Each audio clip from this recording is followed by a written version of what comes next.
আমি যে দুটি ঘোড়ার নামের তালিকা বলেছি, দেখতে দেখতে আমি ঠান্ডার পাশে দেখতে পাচ্ছি দক্ষ বাড়ি, সে আমরা ঠান্ডার পাশে দেখতে পাচ্ছি দুটি ঘোড়া একসাথে সমানে একসাথে ছেড়ে দিতে হবে। এখনো যে দুটি ঘোড়া প্রতিযোগিতায় অংশগ্রহণ করতে যাচ্ছে, রহমানের নাগরাজ, সেতার বাউর সুমুখী, দুটি ঘোড়া সমান হলে সে 3 দিন ব্যাপী প্রতিযোগিতা শুরু হয়ে গেল।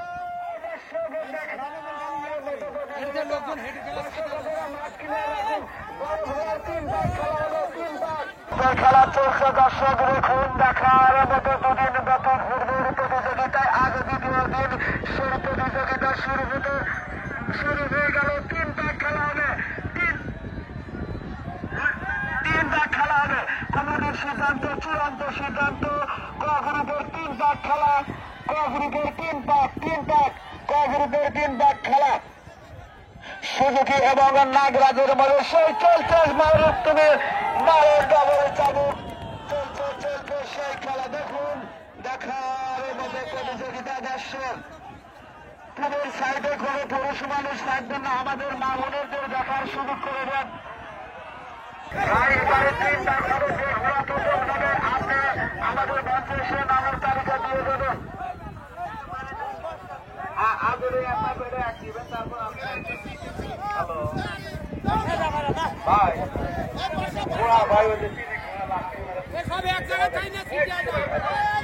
তিন ভাগ চলবে, 3 ভাগ ক গ্রুপের খেলা, 3 ভাগ হলো, 3 ভাগ চলো, 3 ভাগের খেলা, ক গ্রুপের খেলা 3 ভাগ খেলা হবে।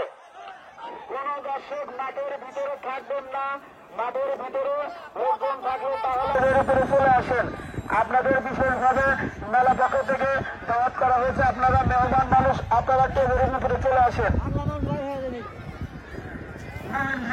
3 ভাগ হবে, আপনি রেজাল্ট জেনে আমাদের মঞ্চে এসে দিয়ে যাবেন। মোহন ভাই কিন্তু সেই দক্ষ ভারী ঘোড়াটা ফার্স্ট হলে প্রথম আমাকে ইশারা করবেন, আমি দেখে বলবো সেই ইসমাইল ঘোড়ার নাম বাতাসি। সে 3টি গ্রুপ থেকে প্রতিযোগিতায় অংশগ্রহণ করতে যাচ্ছে। সেই 3টি ঘোড়া হায়দারের সূর্যলাল, ইসমাইলের বাতাসি।